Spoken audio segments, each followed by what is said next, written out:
बिस्मिल्लाहिर्रहमानिर्रहीम। अस्सलाम वालेकुम अज़ीज़ तलबा, कैसे हैं आप? उम्मीद करता हूं कि आप खैर वाफ़ियत के साथ होंगे। लेक्चर नंबर 24 में हमने नज़्म जो है मैदान करबला में गर्मी की शिद्दत जो है वो शुरू की थी। उसका एक शेर पढ़ा था हमने। आज लेक्चर नंबर 25 में हम शेर नंबर 2 पढ़ेंगे। शेर नंबर 2 क्या है, मैं शेर पढ़ता हूँ, उसके बाद फिर तशरीह करते हैं। शेर कहते हैं कि वो लू के अल हज़र वो हरारत के अल अमा, रन की ज़मीन तो सुर्ख थी और जर्द आसमां। मीर अजीज़ ने मैदान करबला में गर्मी की इस बला की शिद्दत को बयान किया है। शायर बयान करते हैं कि मैदान करबला में जंग के रोज़ रेत के ज़र्रात जो थे उन पर आग का सा गुमां था। सूरज की हरारत की वजह से आग के शोलों की तरह वो ज़र्रात जो हैं वो दिखाई दे रहे थे। गर्मी की शिद्दत से हर जानदार और बेजान का बुरा हाल था। बाद समूम यानी कि गर्म लू के थपेड़े मुंह पर आकर लग रहे थे। हर एक अल्लाह बचाए, खुदा की पनाह की सदा लगा रहा था। शायर बयान करते इस पूरी सूरत हाल में कोई भी इस गर्मी की शिद्दत से महफूज न था। हर कोई इस गर्मी की शिद्दत से बेदार हो चुका था।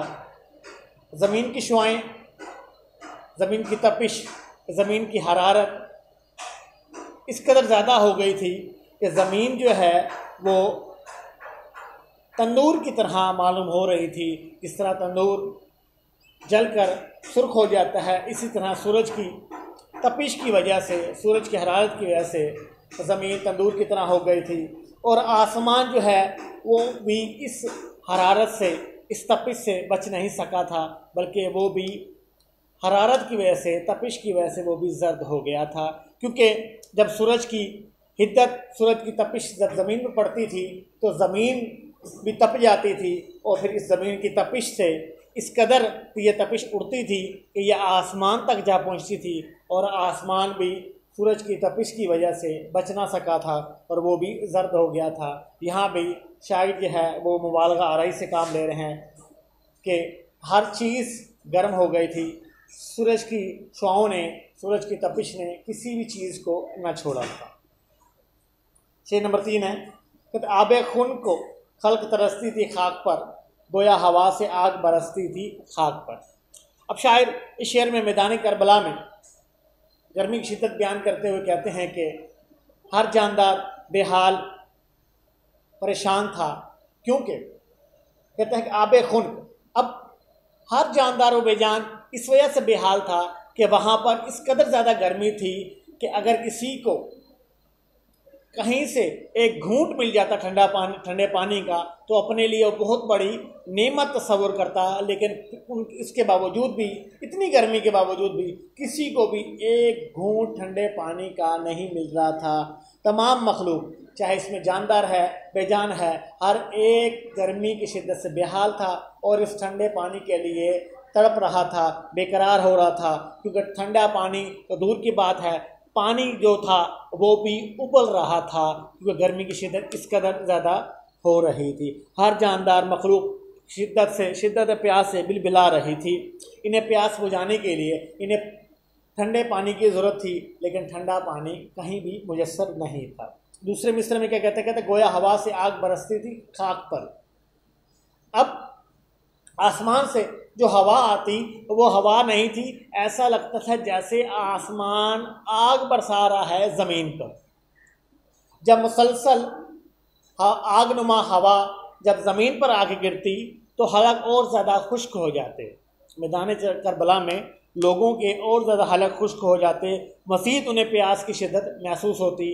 लेकिन इस बला की गर्मी में किसी को भी कहीं पानी मुयस्सर नहीं आ रहा था। वो आसमान जो था, जो कभी पहले बारिश बरसाता था, पानी बरसाता था, आज वो पानी या बारिश की बजाय आज वो आग बरसा रहा है और हर तरफ हर एक चीज़ जलती हुई, भुनती हुई दिखाई दे रही थी। शेर नंबर 4 शायर कहता है कि पहले शेर पढ़ता हूँ। वो लू वो आफ्ताब की हिद्दत वो ताब व तब, काला था रंग धूप से दिन का मिसाल शब।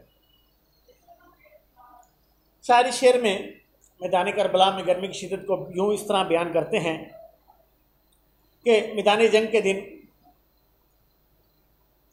गर्म लू जो थी वो बड़ी तेज़ी से चल रही थी।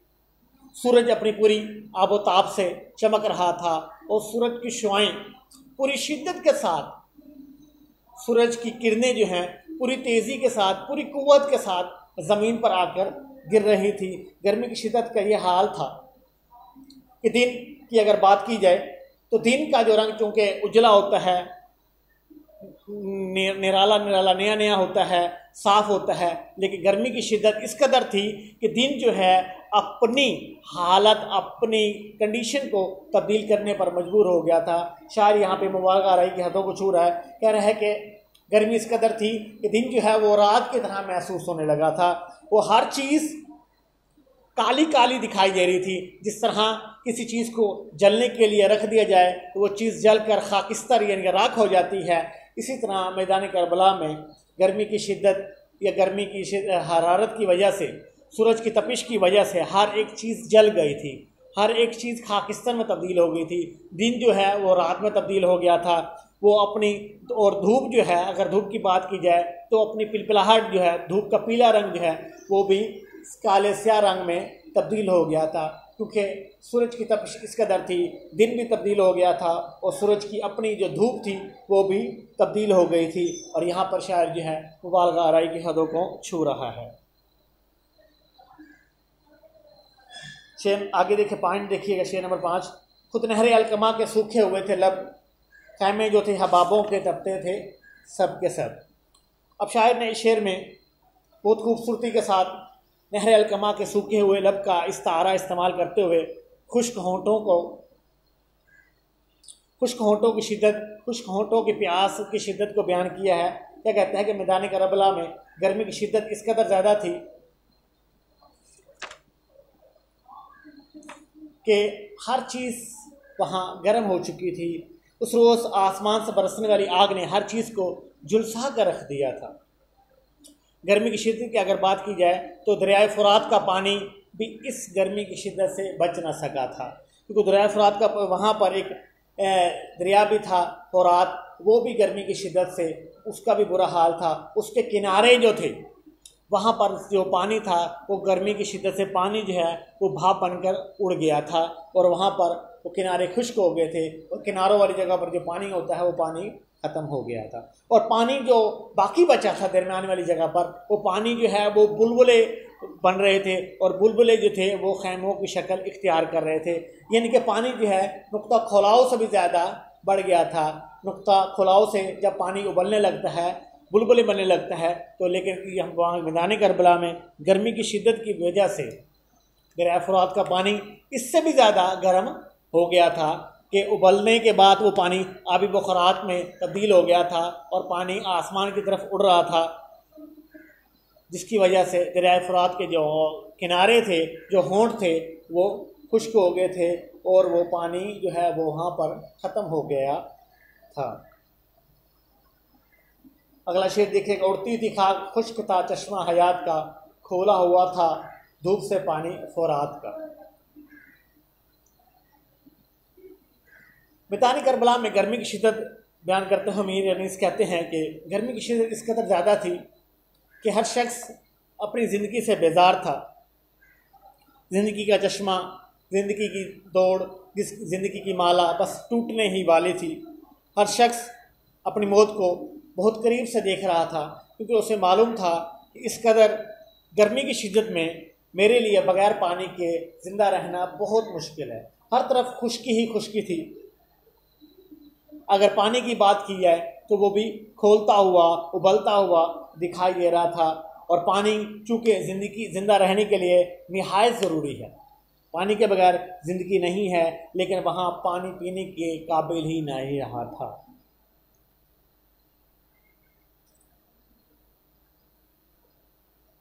शायर ने गर्मी का जिक्र करते हैं मुबालगा आराई की हदों को छुआ है। वो बयान करता है कि धूप की वजह से दरिया फुरात का पानी ऐसे महसूस होता था जैसे तेज़ आग पर इसे रख दिया हो और उबलने के बाद इसे छोड़ दिया हो और वो पानी जो है वो मुसलसल उबल ही रहा हो।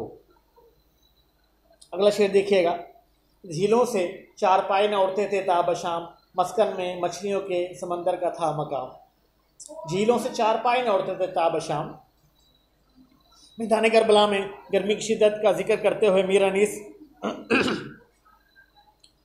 बयान करते हैं कि इंसान तो इंसान बेजान भी इस गर्मी की शिद्दत से बच नहीं सके थे।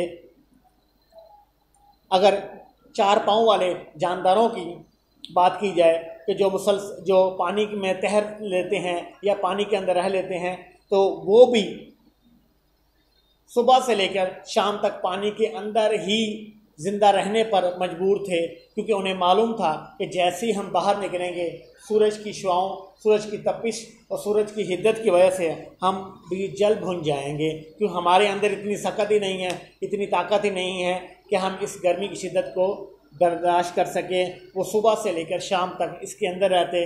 जैसे ही शाम होती, सूरज मगरिब की तरफ गुरूब होता हुआ दिखाई देता, तो वो फिर जानदार पानी के सतह पर आते ताकि हम भी सांस ले सकें या कुछ थोड़ा बहुत खा पी सकें। अगर दूसरे मिसरे की बात की, मस्कन में मछलियों के समंदर का था मकाम, तो मछलियाँ जो पानी के अंदर रहती हैं वो भी सतह आब पर आने के लिए घबरा रही थी, क्योंकि उन्हें मालूम था कि सतह आब वाला पानी जो है वो खोलता हुआ पानी हो चुका है, जिसकी वजह से समंदर की तह पर वो चली गई थी, ताकि अपने आप को इस गर्मी की शिद्दत से बचाया जा सके और अपनी ज़िंदगी को मज़ीद बेहतर और बढ़ाया जा सके। लेकिन ये कहते हैं कि जैसे ही वो इस बारे में ऊपर आने के लिए सोचती तो इसका वो ख्याल अपने दिल से फ़ौरन निकाल लेती, लेकिन जैसे ही फिर सूरज गुरूब होता तो मछलियाँ भी पानी की सतह पर सांस लेने या पानी पीने के लिए ऊपर आती थी। अदरवाइज़ वरना तो गर्मी की शिद्दत इस कदर ज़्यादा थी कि कोई भी सतह आब पर आने के लिए तैयार नहीं था, क्योंकि उन्हें मालूम था कि सतह आब पर आना अपनी मौत को दावत देने के बराबर है। अगला शेर देखिएगा, आहू जो काहले थे तो चीथे स्याफाम, पत्थर पिघल के रह गए थे मिसले मोम खाम। आहू जो काहले थे तो चीते स्याफाम। शायर ने शेर में मुख्तलिफ जानदारों की बात की है। कहते हैं कि जंग के रोज़ मैदान करबला में गर्मी की शिद्दत इस कदर ज़्यादा थी। अगर हिरन की बात की जाए, वो हिरन जो मुसलसल चौंकड़ियाँ भरती हैं, छलांगे लगाती हैं एक जगह से दूसरी जगह जाने के लिए या अपनी खुराक या प्यास बुझाने के लिए, मुसलसल वो दौड़ती रहती हैं और चलती रहती हैं। लेकिन शायर बयान करते हैं कि गर्मी की शिद्दत इस कदर ज़्यादा थी कि वो हिरन जिनका बगैर छलांग लगाए गुजारा नहीं है, वो भी सुस्त होकर रह गई थी, मुरझा रह गई थी। उनके लिए एक जगह से दूसरी जगह जाना बहुत मुश्किल हो गया था, क्योंकि गर्मी की शिद्दत इस कदर ज़्यादा थी कि उनके लिए छलांगे लगाना बहुत मुश्किल हो गया था।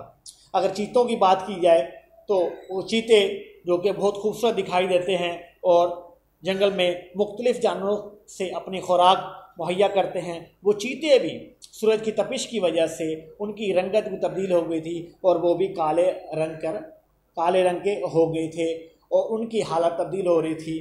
दूसरे मिसरे में शायर कहता है कि पत्थर पिघल के रह गए थे मिसले मोम खाम। यहाँ पर शायर ने मुबालगा रही की हदों को छुआ है।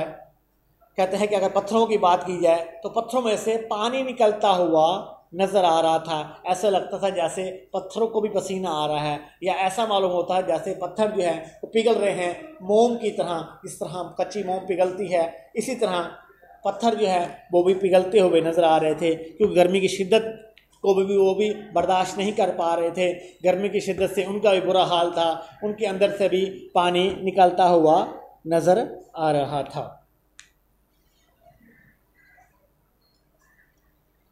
अगला शेर देखिएगा, कहता है सुर्खी उड़ी थी फूलों से सब्जी गया से, पानी कुओं में उतरा था साए की चाह से। सुर्खी उड़ी थी फूलों से सब्जी गया से। मैदान करबला में गर्मी की शिद्दत बयान करते हुए मीर अनीस क्या कहते हैं कि सुर्खी उड़ी थी फूलों से। अगर बाग की बात की जाए, सब्ज़े की बात की जाए, तो वहाँ जो फूल लगे हुए थे, वहाँ जो फल लगे हुए थे, उन फूलों से जो सुर्ख रंग उन फूलों में होता है जो कि आंखों को बड़ी तरावत बख्शता है। शायर बयान करता है कि उन फूलों से सुर्ख रंग जो है वो ऐसे दूर हो गया था जैसे उनके अंदर कभी सुर्ख रंग था ही नहीं। इनकी सूरज की तपिश की वजह से, सूरज की हरारत ने उनके सुर्ख रंग को भी चूस लिया था और वो फूल जो है ऐसे कमलाए हुए, मुरझाए हुए और पीले और जर्द हो गए थे जैसे उनके अंदर सुर्ख नाम की कोई चीज़ ही नहीं हो। अगर सब्ज़ी की बात की जाए, सब्ज़े की बात की जाए तो सब्ज़ा बड़ा लहलहाता हुआ इससे पहले दिखाई दे रहा था, लेकिन जैसे ही सूरज की हरारत, सूरज की तपिश इस सब्ज़े पर पड़ी तो सब्ज़ा भी मुरझा गया, कमला गया और सब्ज़े की हालत जो थी वो देखने लायक न थी, बिल्कुल ऐसे मुरझाया हुआ, क्योंकि उसके अंदर तरोताज़गी व शादाबी जो उस सब्ज़े को हरदम तरोताज़ा रखती है वो सारी के सारी वो ख़त्म हो गई थी। दूसरे मिसरे की बात की जाए, पानी कुएं में उतरा था साए की चाह से। अगर कुएं के पानी की बात की जाए तो कुएं का पानी, जो ऊपर वाला पानी था, वो तो बिल्कुल ही ऐसे खौलता हुआ और बुखारात में तब्दील होकर रह गया था और ऊपर वाला पानी जो है वो उड़ गया था। अब नीचे वाला बाकी जो पानी बचा था उनकी भी यही, उस पानी की भी यही कोशिश थी कि मैं इससे नीचे चला जाऊं, क्योंकि जिस तरह मेरे से ऊपर वाली तह जो है, पानी की सतह जो है वो बुखारात बनकर उड़ गई है, अब मेरी बारी है, मैं भी कहीं बुखारात बनकर उड़ ना जाऊं। लिहाजा उस पानी के हिस्से की भी कोशिश यही थी कि मैं भी नीचे की तरफ चला जाऊँ। ठीक है बेटा, आज के लिए ये इतना ही। मैं डायरी आपको लिख देता हूँ। आप लोगों ने डायरी तैयार करनी है और व्हाट्सएप करनी है। Message number 3, share number